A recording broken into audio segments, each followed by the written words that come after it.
امام بخاری کا نام سنا ہے نا؟ اللہ اکبر، رسول اللہ کی 6 لاکھ حدیثیں زبانی یاد تھی امام بخاری، اللہ اکبر۔ اور آج امام بخاری کی کتاب صحیح بخاری، اصح الکتب بعد کتاب اللہ، کتاب اللہ کے بعد سب سے صحیح کتاب بخاری شریف آج دنیا اسے چومتی ہے۔ ختم بخاری ہوتا ہے، یہ امام بخاری کی جمع کرتا ہے۔ امام بخاری سفر پہ جا رہے تھے اور امیر آدمی تھے، 6 لاکھ اشرفیاں اس زمانے میں آپ کے پاس تھے، یہ چھوٹا سا مایہ نہیں تھا، کشتی کا سفر تھا۔ کسی شخص نے دیکھا کہ ان کے پاس 6 لاکھ اشرفیاں ہیں، اس نے سوچا عالمانہ وضع قطع ہے، پگڑی ہے، جبہ ہے، تو یہ اتنی اشرفیاں تو کسی تاجر کے پاس ہونی چاہیے، تو یہ ایک عالم کے پاس اتنی اشرفیاں ہیں۔ تو اس نے کہا کہ چلو ایک طریقہ ہاتھ آ گیا، میں ذرا کوئی ہیلا کرتا ہوں اور یہ پیسے میں خود حاصل کر لوں۔ تو اس نے شور مچا دیا کہ میری 6 لاکھ اشرفیاں چوری ہو گئی،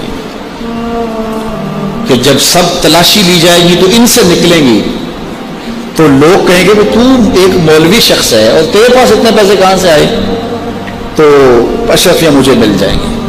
تو جب تلاشی شروع ہوئی تو امام بخاری کی تلاشی لی گئی تو ایک اشرفی بھی نہیں نکلی، کچھ بھی نہیں نکلا، سارا سامان ٹٹولا گیا، کچھ نہیں نکلا۔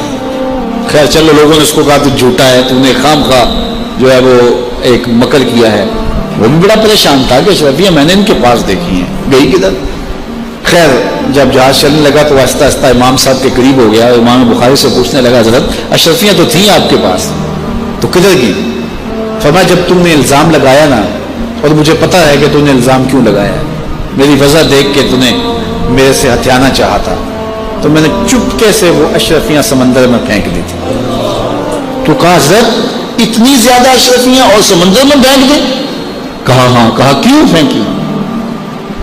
تو حضرت امام بخاری فرمانے لگے کہ اگرچہ وہ اشرفیاں میری تھیں، میری ملک تھی، اور تو نے اگرچہ یہ شور کیا تھا لیکن ایسے مجھ سے لے بھی نہیں سکتا تھا، لیکن ہو سکتا تھا کہ کوئی ایسا فیصلہ ہو جاتا اور اشرفیاں مجھے تجھے دینا پڑتی، یا کوئی آدھی آدھی کر لیتے یا کچھ ہوتا، تو اب میری وضع عالمانہ ہے اور میرے اوپر لگ جاتا ہے الزام چوری کا، اگرچہ میں چور نہیں ہوں لیکن لگتا تو الزام، قیامت تک لوگ میری حدیثیں قبول نہ کرتے کہ اس پہ تو چوری کا الزام ہے۔ تو کہا میں نے اپنے کام کو محفوظ کرنے کے لیے اشرفیاں قربان کر دی، اتنی اشرفیاں صرف اپنے کردار کو بچانے کے لیے، اور ہم ٹگے کے لیے، چائے کی پیالی کے لیے دین بیچ دیتے ہیں، اور پھر کہتے ہیں آج علماء کی قدر کیوں نہیں ہے؟ میاں قدر ہم نے خود بیچی ہے، ایک ہی چیز ہے، یا پیسے لے لیں گے یا قدر لے لیں گے۔ تو یہ ذمہ داری تھی ہماری کہ ہم انتہائی حساسیت کے ساتھ جو ہے اس دور کا ادراک کرتے اور حالات کو سمجھتے، اور جن لوگوں نے حالات کو سمجھ کے قدم اٹھائے ہیں وہ کامیاب اور بامراد ہوئے۔ اس لیے علماء کو بھی بہت زیادہ پھونک پھونک کے قدم رکھنے کی ضرورت ہوتی ہے کہ وہ ایک ایک قدم پھونک کر کے رکھیں۔ اعلیٰ حضرت نے کتنی خوبصورت بات کی تھی اپنے زمانے میں، آپ نے علماء کو جو نصیحتیں کی اس میں ایک نصیحت کی، آپ نے کہا علماء لوگ تمہیں دیکھ کے دین کے قریب ہوتے ہیں اور تمہیں دیکھ کے دور بھی ہو جاتے ہیں۔ کہا کہ اگر تم نے سنن غیر موقدہ کو چھوڑ دیا تو لوگ سنن موقدہ چھوڑ دیں گے، اور اگر تم نے سنن موقدہ کو چھوڑ دیا لوگ واجبات چھوڑ دیں گے، تم نے واجبات چھوڑ دیے تو لوگ فرائض چھوڑ دیں گے، اور اگر تم نے فرائض چھوڑ دیے تو لوگ کہیں دین نہ چھوڑ دیں۔ اور پھر کہا اے طبقہ علماء تم نے اگر مکروہ تنزیہیہ کا ارتکاب کیا تو لوگ مکروہ تحریمیہ میں پڑ جائیں گے، اور اگر تم نے مکروہ تحریمیہ کا ارتکاب کیا لوگ حرام میں پڑ جائیں گے، تم نے اگر حرام کا ارتکاب کیا تو لوگ کفر میں پڑ جائیں گے۔ اس لیے علماء کو جاگتی رہے، اور جب نماز کا وقت آ جائے تو ماں کہتی ہے بیٹے سو جا، اب تو اذان کا وقت ہو گیا، حالانکہ چاہیے تھا کہ اب تو اٹھ جا، اب اذان کا وقت ہو گیا، لیکن ماں اس وقت اگر سلا دے تو کیا یہ گوارا کرتی ہے کہ میرا بیٹا جہنم کی آگ میں جلے؟ ماں اپنی اولاد کو جگائے، اس سے ہمدردی یہ نہیں ہے کہ اب اس کو سونے دے، بیچارہ ساری رات جاگتا رہے، ساری رات جاگنے کو اسے حکم کس نے دیا تھا؟